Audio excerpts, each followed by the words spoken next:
નમસ્કાર મિત્રો, સ્વાગત છે આપનું મારી યુટ્યુબ ચેનલ એચએસ ટ્યુટોરિયલ્સમાં. આજે આપણે ફરીથી એક નવા ટોપિકનો વિડીયો લઈને આવી ગયા છીએ.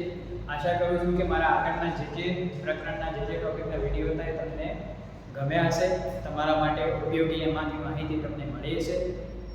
ફરીથી એકવાર સૂચના કે મિત્રો, વિડીયો જ્યારે તમે જુઓ છો તો વિડીયો આખો પૂરેપૂરો ધ્યાનથી જુઓ, જેથી કરીને ટોપિકને લગતા જે પણ કોન્સેપ્ટ હોય એ કોન્સેપ્ટ તમને સારી રીતે સમજ આવી જાય, જેથી કરીને તમે એના આધારે જે પણ દાખલા પરીક્ષામાં, ટેટની એક્ઝામમાં, બોર્ડની પરીક્ષામાં પૂછાય એ સારી રીતે સરળતાથી ગણી શકો. તો મિત્રો, વિડીયો આખો જુઓ, તેમજ જેટલા પણ મિત્રો વિડીયોને જોઈ રહ્યા હોય એ વિડીયોને લાઈક કરી, ચેનલને સબસ્ક્રાઇબ કરી લેજો, જેથી આવનારી અપડેટ આપણને મળતી રહે. શરૂ કરીએ મિત્રો આજના ટોપિક વિશે. તો આજનો આપણો ટોપિક છે સમાંતર શ્રેણી. ખૂબ અગત્યનો ટોપિક છે બોર્ડની પરીક્ષાના સંદર્ભમાં પણ અને ટેટની તૈયારી કરેલા મિત્રો માટે પણ ખૂબ જ અગત્યનો આ ટોપિક રહેશે. તો પહેલા કેટલાક પોઈન્ટ્સની વાત કરીએ, કેટલીક બાબતો જોઈ લઈએ કે ભાઈ પહેલો મુદ્દો આપણે લખેલો અહીંયા સંખ્યાઓની જે શ્રેણીના બે ક્રમિક પદો વચ્ચેનો તફાવત સમાન હોય તેવી શ્રેણીને સમાંતર શ્રેણી કહે છે. એટલે કે આપણને મિત્રો સંખ્યાઓની કોઈ સિરીઝ આપેલી હોય, સંખ્યાઓની કોઈ શ્રેણી આપેલી હોય, તો એ સંખ્યાઓની જે શ્રેણી હોય એમાં ક્રમિક પદો એટલે પહેલા બીજા પદ વચ્ચે, બીજા ત્રીજા પદ વચ્ચે, ત્રીજા ચોથા પદ વચ્ચેનો એવા ક્રમિક પદો વચ્ચેનો જો તફાવત સમાન હોય તો એવી શ્રેણીને આપણે સમાંતર શ્રેણી કહી શકીએ. ખ્યાલ આવી ગયો મિત્રો? આગળ જોઈએ. કોઈ પણ શ્રેણી હોય તો સમાંતર શ્રેણીના પ્રથમ પદને આપણે a તરીકે અને એ જે સમાંતર શ્રેણી હોય એના સામાન્ય તફાવતને આપણે d તરીકે ઓળખીએ છીએ. એટલે કે જે પણ સમાંતર શ્રેણી આપણને આપેલી હોય, શ્રેણીનું જે પહેલું પદ છે એને આપણે a તરીકે ગણવાનું છે જ્યારે દાખલાની અંદર, સૂત્રની અંદર કિંમત મૂકીએ ત્યારે. અને શ્રેણીના બે ક્રમિક પદો વચ્ચેનો તફાવત એને કહેવાશે સામાન્ય તફાવત, એને આપણે d તરીકે ઓળખીશું.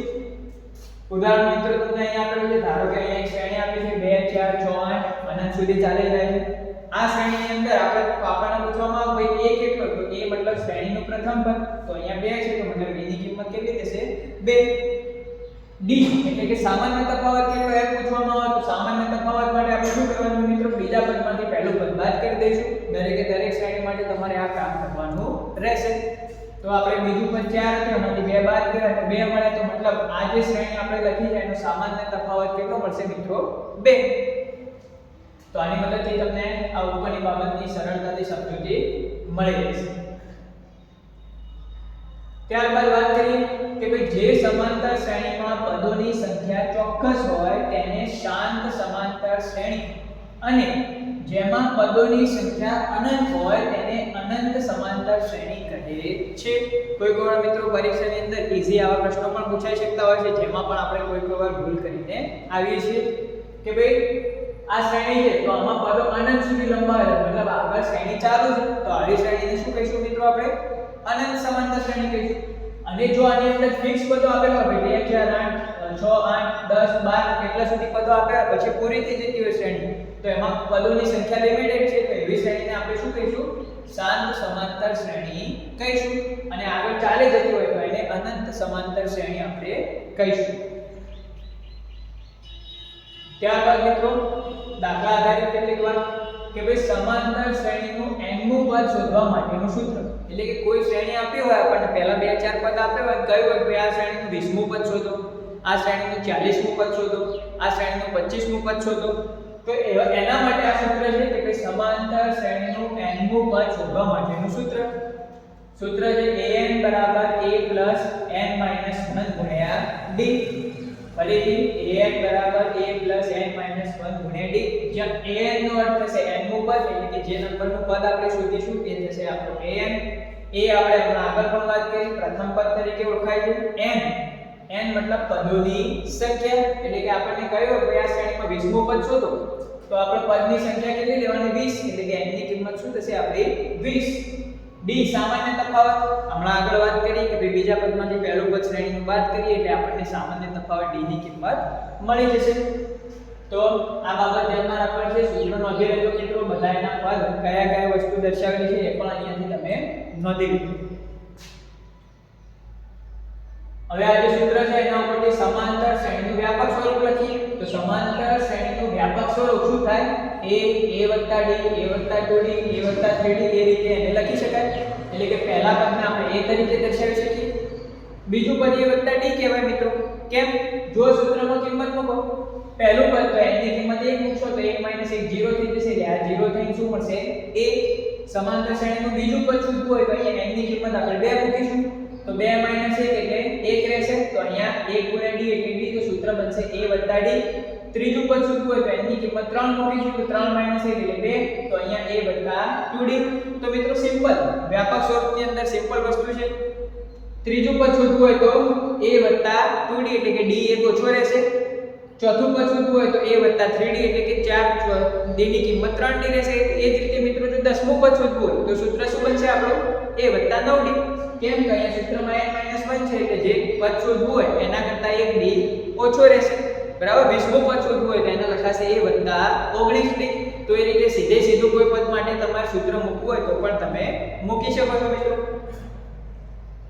તો આ જે આગળના જે કોન્સેપ્ટ છે એને ખાસ ધ્યાનમાં રાખવાના છે એમાંથી ટૂંકા પ્રશ્નો પણ તમને પૂછાઈ શકે છે એ સિવાય વાત કરીએ તો તમને એમાંથી 1 માર્ક્સના 2 માર્ક્સના દાખલાઓ પણ પૂછાઈ શકે છે તો એ કોન્સેપ્ટ ધ્યાનમાં રાખી લેજો જે બાબત મહત્વ જેવી લાગે નોંધી લેવાની છે સાથે અહીંયા WhatsApp ચેનલનું નામ આપેલું છે મારી તો એમાં પણ જોઈન થઈ જજો જેથી કરીને આવનારા સમયમાં આપણે અમારી ગ્રુપની લિંક મૂકવાના છીએ જેમાં તમે બીજા મિત્રો સાથે અને મારા સાથે તમને મૂંઝવતા ગણિતના પ્રશ્નોની ચર્ચા કરી શકશો તો WhatsApp ચેનલમાં જોઈન થવાનું ભૂલતા નહીં સાથે વિડિયોને લાઈક કરી YouTube ચેનલને પણ સબસ્ક્રાઇબ કરી લેવી જેને બાકી હોય એ ખાસ મિત્રો સબસ્ક્રાઇબ કરી લેજો અને વિડિયો આખો જોજો જેથી કરીને કોન્સેપ્ટ તમને સારી રીતે ખ્યાલ આવી શકે હવે આ જે કોન્સેપ્ટની વાત કરીએ ને આપણે દાખલા જોઈએ આપણે કે ભાઈ પહેલો દાખલો છે શ્રેણી 2 2 2 2 રીતે અનંત સુધી ચાલે જાય છે આ શ્રેણી સમાંતર શ્રેણી છે કે નહીં એવું આપણને પૂછ્યું તો અહીંયા આપણે સમાંતર શ્રેણીની વ્યાખ્યા શું કરી હતી મિત્રો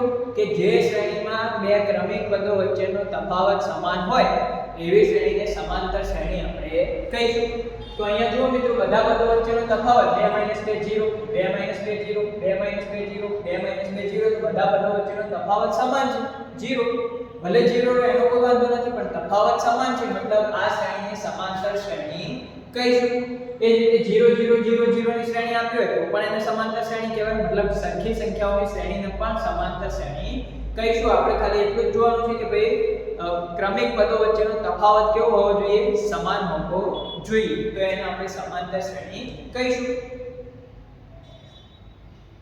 બીજો દાખલો જોઈએ મિત્રો સમાંતર શ્રેણી 3/4 1/4 -1/4 -3 ના છેદમાં 2 માટે a અને d શોધો તો અહીંયા શ્રેણી આપી છે એની અંદર આપણે બે કિંમતો માંગી છે આપણા જોડે a એટલે પ્રથમ પદ અને d મતલબ સામાન્ય તફાવત શોધો તો આપણે a તો આપણને આરામથી મળી જશે શ્રેણીનું જે પહેલું પદ હોય એને આપણે a કહીએ છીએ તો a બરાબર કેટલા મળ્યા 3/4 d માટે આપણે શું કરતા હતા મિત્રો બીજા પદમાંથી પહેલું પદ બાદ કરવાનું તો અહીંયા પણ એ જ કામ કરવાનું બીજું પદ હતું 1/2 એમાંથી 3/2 બાદ કર્યું છેદ સરખા હતા તો કોમન નીકળી જશે તો છેદમાં 2 ઉપર 1 - 3 એટલે ઉપર એ -2 -2 છેદમાં 2 એટલે -1 તો બીજા પદમાંથી પહેલું પદ બાદ કરશો એટલે તમને કોઈ પણ શ્રેણીનો સામાન્ય તફાવત d મળી રહેશે આગળ વાત કરીએ હવે અહીંયાથી થોડો અલગ દાખલો આપણે જો a બરાબર -1.25 અને d બરાબર -0.25 હોય તો શ્રેણી લખો ઉપર આપણે શ્રેણી આપી હતી એના ઉપરથી a અને d શોધવાના ગયા હતા અહીં એનાથી ઊંધું કામ કરવાનું a અને d આપેલા છે એના ઉપરથી આપણે સમાંતર શ્રેણી કઈ બનશે એ કહેવાનું છે તો અહીંયા જો શ્રેણીનું પહેલું પદ જે હોય એમના a ની કિંમત -1.25 તો એ આપણે મૂકી દીધી મિત્રો પછી જો અહીંયા d ની કિંમત માઈનસ છે મતલબ શ્રેણીની અંદર એટલા ઘટતા જશે d ની કિંમત માઈનસમાં હોય તો જે પણ હોય તફાવત એટલા શ્રેણીમાં એ કિંમતો ઘટતી જશે તો 1.25 માં 0.25 ઘટશે તો એક -1.50 થશે કેમ કે આપણને ખબર છે માઈનસમાં જેમ જેમ સંખ્યા મોટી થતી જાય તેમ કિંમત નાની થતી જાય છે તો આ -1.25 એમાં 0.25 ઘટશે તો શું થશે -1.50 એમાં 0.25 ઘટશે તો શું થશે -1.75 એમાં 0.25 ઘટશે તો શું થઈ જશે મિત્રો 2 તો એ રીતે આપણને આરામથી એની શ્રેણી મળી જાય તો ઓપ્શનની અંદર જે પણ આ પ્રકારની શ્રેણી આપી હોય એ ઓપ્શન તમારે સિલેક્ટ કરી લેવાનો છે મિત્રો બરાબર તો a ની કિંમત મૂકી દીધી પછી તફાવત માઈનસમાં હતો તો મતલબ એટલું લીધું એની અંદર દરેક પદમાં એટલી કિંમત ઘટતી જશે. જો આ પ્લસમાં હોય તો એટલા અંદર ઉમેરાતા જશે. બરાબર? તો એ રીતે તમને સરળતાથી સમાંતર શ્રેણી મળી જશે. આગળ વાત કરીએ મિત્રો દાખલા નંબર 4. કોઈ સમાંતર શ્રેણી માટે a18 - a13 બરાબર ખાલી જગ્યા. તો અહીંયા આપણને 18 નું પદ એમાંથી કયું પદ 13 નું પદ બાદ કરવાનું કહે છે. તો એની શું કિંમત મળશે આપણે જવાબમાં કહેવાનું છે. તો સિમ્પલ આપણે સૂત્ર ફોલો કરીશું. a18 માટે આપણે હમણાં આગળ વાત કરીએ પ્રમાણે સામાન્ય સ્વરૂપ ઉપરથી 18 માટે શું લખાશે 17d. તો a18 માટે આપણે મૂકી દીધા a + 17d. સૂત્રનું માઈનસ એમના એમ. a13 એ 13મા પદ માટે શું લખાય મિત્રો? a13 નો મતલબ શું થાય? 13મું પદ. તો 13મા પદ માટે શું આવશે? a + 12d. તો એના માટે a + 12d મૂક્યા મેં કૌંસમાં મૂક્યા છે. કેમ કે આગળ માઈનસ નિશાની છે, મતલબ નિશાનીઓ બદલાશે. તો સાદું આપીએ a + 17d. આ કૌંસ છોડીએ તો -a - 12d plus a minus a જતા રહે. 17d માંથી 12d બાદ કરો, એ બાકી રહ્યું. તો 17d માંથી 12d ગયા તો કેટલા રહે? 5d. તો અહીંયા ખાલી જગ્યામાં આપણો જવાબ શું આવી જાય મિત્રો? 5d. તો આવો કોઈ પણ દાખલો આપ્યો હોય તો સરળતાથી સોલ્વ કરી શકો. 20મા પદમાંથી 15મું પદ બાદ કરવું હોય તો 20મા પદ માટે a બદલાવો 20d, 15મા પદ માટે a + 14d. આ રીતે સાદુરૂપ આપી દો. ખાલી જગ્યામાં શું આવશે તમને જવાબ મળી રહેશે મિત્રો. દાખલા નંબર 5. જો k + 2 4k - 6 અને 3k - 2 એ કોઈ સમાંતર શ્રેણીના ક્રમિક પદો હોય તો k ની કિંમત શોધો. મતલબ મિત્રો આપણને અહીંયા ત્રણ પદ આપે છે k ના સ્વરૂપ, ચલના સ્વરૂપમાં ત્રણ પદો આપેલા છે. એટલે કયું છે? એક બીજી નોંધ આપી છે કે જો આ સમાંતર શ્રેણીના ક્રમિક પદો હોય, આ ત્રણે ત્રણ કેવા છે? સમાંતર શ્રેણીના ક્રમિક પદો. ભલે પહેલું બીજું ત્રીજું હોય, બીજું ત્રીજું ચોથું હોય, એનાથી આપણને કોઈ મતલબ નથી, પણ સમાંતર શ્રેણીના ક્રમિક પદો છે. તો આ જો ક્રમિક પદો હોય તો આપણે k ની કિંમત શોધવાની છે. હવે મિત્રો એક બાબતનું તમારે ધ્યાન રાખવાનું કે સમાંતર શ્રેણીમાં જે ક્રમિક પદો હોય ત્રણ, તો એ ક્રમિક પદોની અંદર આજુબાજુના જે બે પદો હોય એ બંને પદોની સરેરાશ બરાબર વચ્ચેનું પદ આપણને મળશે. જેમ કે આપણે ઉપર શ્રેણીની વાત કરી હતી, એમાં તમને અહીંયા સમજાવું મિત્રો. તો કે ભાઈ આપણે શ્રેણી લઈએ અહીંયા કે ભાઈ 2 શ્રેણીની અંદર લઈએ 2 4 6 8 આ રીતે આપણે શ્રેણી લીધી. હવે તમને સમજાવું ચલો આ ત્રણ ક્રમિક પદો આપણે માની લીધું. ત્રણ ક્રમિક પદોમાં મેં કહ્યું કે જે વચ્ચેનું પદ હશે એ બાકીના બંને પદોની સરેરાશ બરાબર થાય. તો બાકીના બંને પદોની સરેરાશ લઈએ તો અહીંયા શું થશે? 2 + 6 છેદમાં 2 બરાબર. વચ્ચેના પદ સિવાય આજુબાજુના બે પદ આપણે લીધા તો બંનેનો સરવાળો કરીએ ભાગ્યા 2 તો 6 અને 2 8 ના છેદમાં 2 4. તો આપણને શું મળી ગયું મિત્રો? વચ્ચેનું પદ મળી ગયું. તો બસ એ જ વસ્તુ એ તમે અહીંયા પણ જોઈ શકો છો. આ ત્રણ પદો માટે 8 અને 4 નો સરવાળો કેટલો? 12. 12 ના છેદમાં 2 એટલે કેટલા મળશે? 6. તો સમાંતર શ્રેણીના જે ત્રણ ક્રમિક પદો હોય મિત્રો, એ ત્રણ ક્રમિક પદોમાં જે વચ્ચેનું પદ હોય બાકી બંને પદોની સરેરાશ બરાબર થાય.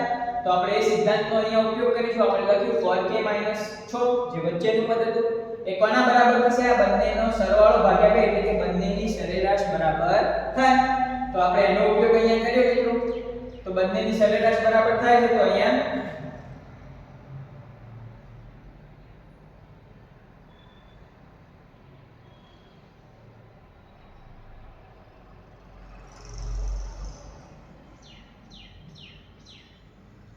આપણે શું લીધું? વચ્ચેનું પદ મૂકી દીધું 4k - 6 અને બંનેની સરેરાશ અહીંયા બતાવી દીધી કે ભાઈ આ વત્તા આ છેદમાં 2. હવે સાદું આપણે અહીંયા 4k - 6 એમના અને +2 - 2 તો 2 2 જતા રહ્યા. 3k + k કેટલા રહ્યા? 4k. 4k ના છેદમાં કેટલા આવ્યા મિત્રો? 2. તો 4k ના છેદમાં 2 આવી ગયા તો ભાગ ઉડાડી દો. 2 2 4 તો અહીંયા શું રહ્યું? 4k - 6 બરાબર 2k. બરાબર છે. આ k વાળો પદ આપણે આ બાજુ ખસેડ્યો અને 6 પેલી બાજુ લઈ ગયા તો 6 માઈનસ હતા, પેલી બાજુ ગયા તો પ્લસ થઈ ગયા. 2k પ્લસ હતા, આ બાજુ આવશે તો માઈનસ થઈ જશે. તો અહીંયા શું થયું? 4k - 2k બરાબર 6. તો 4k માંથી 2k ગયા તો 2k રહે તો 2k બરાબર 6. તો અહીંયા k બરાબર શું થશે? 6 ના છેદમાં 2. તો k બરાબર 6 ના છેદમાં 2 તો k ની કિંમત કેટલી મળી ગઈ?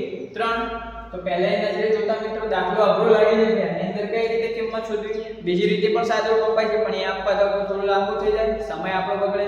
એના કરતા આ કોન્સેપ્ટ તમારે યાદ રાખવાનો છે કે સમાંતર શ્રેણીમાં જો ત્રણ સમાંતર ત્રણ ક્રમિક પદો આપણને આપેલા હોય તો એ ત્રણ ક્રમિક પદોની અંદર જે વચ્ચેનું પદ છે બાકીના બંને પદોની સરેરાશ બરાબર હંમેશા થશે.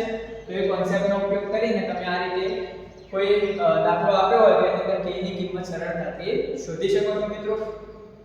અહીં હોમવર્કની અંદર તમારા માટે એક દાખલો આપેલો છે કે બે વચ્ચે ખાલી જગ્યા છે 26 માં ખાલી ખાનામાં કઈ કિંમત મૂકતા સમાંતર શ્રેણી બનશે. એટલે કે આ જે સમ આપ્યું છે વચ્ચે ખાલી ખાનું એની અંદર એવી કઈ કિંમત મૂકીશું મિત્રો આપણે તો આ જે પદ આ જે ત્રણે ત્રણ પદ છે સમાંતર શ્રેણીના પદો બનશે. તો અહીંયા આજે તમે જેટલું શીખ્યા છો એનો ઉપયોગ કરીને કોન્સેપ્ટના આધારે તમારે આ બાબતનો જવાબ કે ભાઈ અહીંયા ખાલી ખાનામાં શું આવશે એનો જવાબ દરેક મિત્રોએ કોમેન્ટની અંદર આપવાનો રહેશે. આશા કરું છું કે વિડિયોની માહિતી તમને સારી લાગી હશે. વિડિયો તમારા પરીક્ષાની અંદર ખૂબ જ ઉપયોગી નીવડી શકશે અને તમે પરીક્ષામાં વધુ સારા માર્ક્સ સ્કોર કરીને સારું પરિણામ મેળવી શકો એવી આશા કરું. સાથે દરેક મિત્રો વિડિયોને લાઈક કરી ચેનલને સબસ્ક્રાઇબ કરવાનું ભૂલતા નહીં. ફરી મળીશું આપણે એક નવા વિડિયોમાં. ત્યાં સુધી જય હિન્દ જય ભારત.